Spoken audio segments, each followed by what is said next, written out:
Coming to you live from our top secret broadcasting compound at Area 52, deep in the heart of the Alaskan wilderness. We moved, okay? They found us deep in the heart of the Nevada desert. Now we had to move to Alaska. Anyway, good to be here today. Praise the Lord. I don't know where I want to start today because I just found out I was at WorldNet Daily, their brand new website, which I don't like the looks of. And I still don't. I've not got used to it yet. I'm still used to the old one that they used to have. And so I'm looking around at the new one, and I don't like it. But anyway, and I don't like this one either.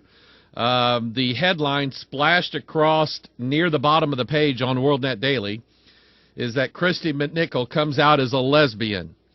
Man, I tell you what, when I was a young man back in the 70s, Christy McNichol was it as far as all the young men were concerned, and it just kind of shows you the times that we live in. And then right across from that, where it says faith, is a little deal about our buddy Joel Osteen, and we'll get to him in just a little bit. In fact, I sent myself an email that somebody had sent to me. I sent it up to this is my upstairs email address. By the way, if you want to get a hold of me during today's broadcast, that would be the way to do it. Just send an email to pastormikeonline@gmail.com, or if you're watching from the Pastor Mike Online website, just type in your questions or your comments or whatever it is and enter in the little CAPTCHA deal, and that'll get it right through here. And we've got some people on Skype that are awfully chatty at times, and I'm sure they'll grab my attention here before too long. I want to do this, and years ago I was at a Club O Prophecy meeting up in Des Moines, Iowa, and had a good meeting up there. And a gentleman came to me, and he had a very sweet spirit about him. I liked how he presented himself. Maybe that was just his nature. He was just automatically humble. I like humble people. I don't like proud people. I stay away from them. I don't like people that think they're better than me, because I think they are, and it just makes me feel bad. People who have an inferiority complex, which is me, are always bothered by people with a superiority complex, and which may be some of you. I hope not. But anyway, he came to me, and he's very respectful, and he shook my hand, and he said, I loved what you had to say. He said, I thank God for that. He said, would you consider something for me? And I said, sure. And he said, would you consider your position on the Lord's Sabbath? And I said, and I knew what he was getting at, okay? And I said, thank you very much. And I said, I will. And he said, thank you. And I said, thank you. And we shook hands and parted. And I appreciated that. I have had over the past few years, since our ministry has been kind of getting out there and people are seeing it, I've had some people that came to me the same way, wanting me to consider my position on that. And but then just in the last, I'm going to say last 2 days, I got an email last night, and yes, I go through emails at night when I'm at home, because if I don't, sometimes I'll come in first thing in the morning, and there'll be 100 emails already waiting from yesterday afternoon. So I try to keep up with them sometimes at home. That's right, the work of a watchman never stops, although I do sleep. Sometimes I sleep good, sometimes I don't. The other, let me get to this, and then we'll talk about baby Adeline, because she needs to be talked about. Anyway, somebody sent me an email last night, and somebody wrote a letter in today. The person who sent me the email said, Pastor Mike was listening to you on the internet and on your video, and you said that you've not now nor have you ever been a Roman Catholic, and however, and I'm going, oh, come on. Then they went into this deal about how the Catholic Church changed the date of the Sabbath, and how the Catholic Church commands everybody to go to church on Sunday, and how the Catholic Church does this and how the Catholic Church does that. And at some point, and even now listen to this now, our church secretary came in. I wish I'd brought it up here.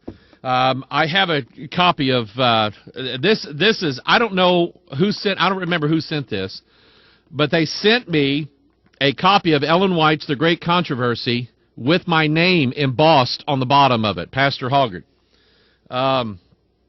They went to quite an expense for this. My church secretary came in Sunday morning. She had this white booklet in her hand, and she said, "Have you ever?" As soon as she lifted it up, I knew what it was. And she said, "Have you ever seen this?" And I said, "Yeah." And she said she is from a town about an hour south of here called Fredericktown. It's a country town, and Fredericktown's one of those places where everybody's close-knit and half of everybody's related to the other half and so on.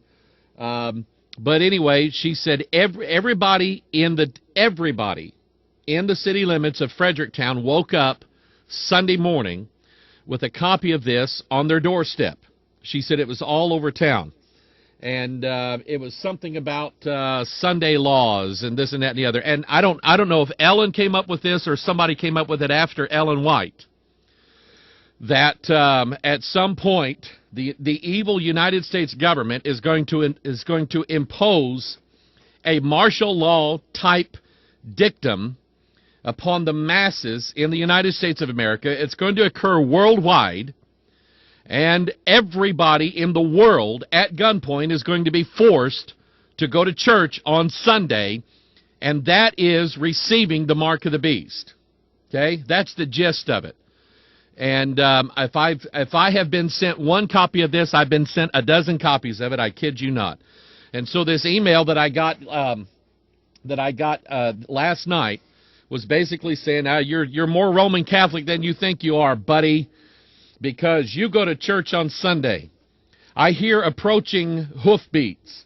Apparently Gary has snuck into my private secret office, jimmied the lock, and is bringing me my copy of the National Sunday Law." Okay, I knew he would do that. Okay, and so anyway, it does. It basically says that at some point there's going to be a law that everybody at gunpoint will have to go and take the mark, which is going to be going to church on Sunday. And at the core of the Seventh-day Adventist movement, and I have been nice to those people up until now, and I am nice to people. And I try to be humble. I try to be honest and sincere in my approach to people who are of a different persuasion than me. There are people who follow this ministry that are Nazarene, and I'm sure that they don't agree that everything that flies out of my mouth. I'm not sure that I agree with everything that flies out of my mouth. I have some people that follow this ministry that are old-time Pentecostal. I'm sure that they don't agree with everything that comes out of my mouth. But they love the ministry, they love what we're doing, and they stand behind the King James Bible. Then I've had people who are of a Seventh-day persuasion that have been nice and courteous to this ministry, and I'm nice and courteous back. But when you start telling people, and I want to tell you something, a watchman is he's a guard.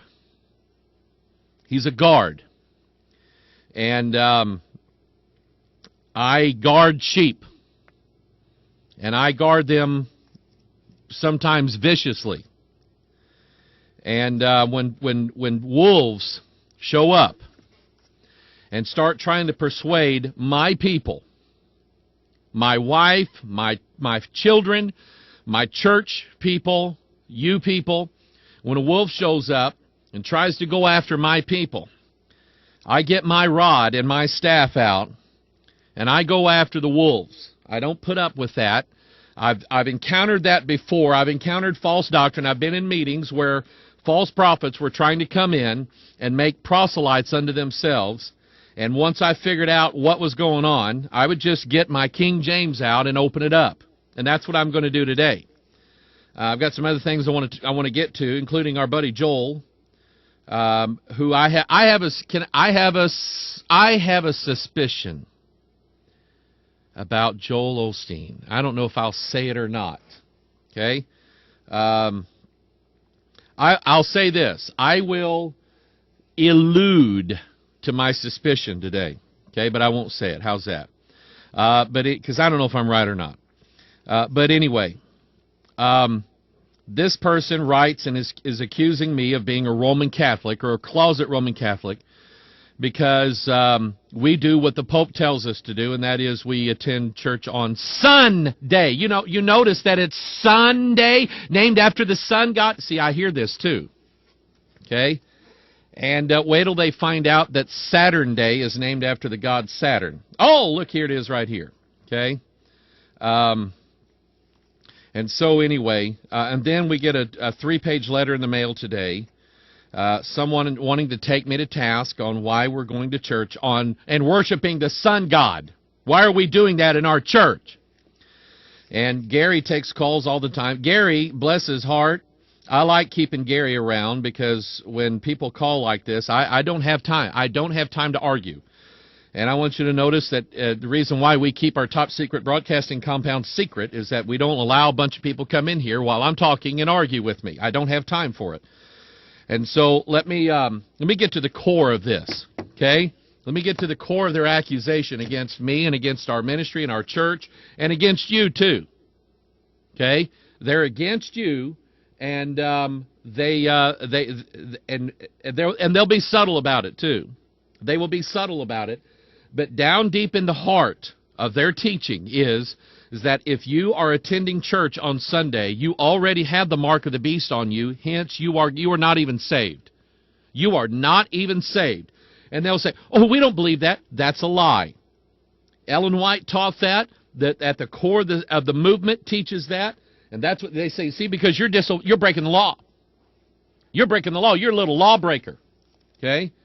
Well, let me verify something for anybody who might be listening to this on whether or not Mike Hoggard is a lawbreaker.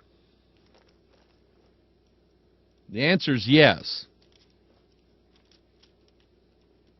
You want to know which ones? I don't feel like telling you. Okay? But I'm a lawbreaker. Okay, I preached Sunday morning about the carnal mind, about the weakness of the law. Okay, about the weakness of the law. And somebody is trying to call me on Skype, and I don't take phone calls during the live broadcast. But anyway, the law is weak.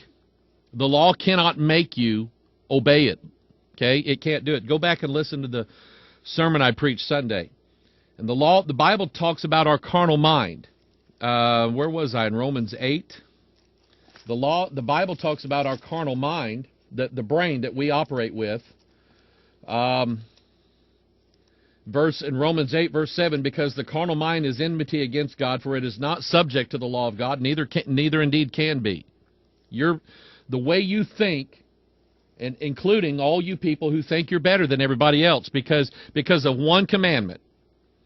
Okay? You think now that you are keeping this one commandment, and that in fact makes you better than everybody else. And you'll deny that to the day end, but that's how you think. Okay? Let me just I'm going to do this again just for fun. The fourth commandment. Now, I like the law. I expressed this Sunday. I talk about this a lot. If I weren't here, I don't know if I'd be a good lawyer, because I tend to be too honest. But I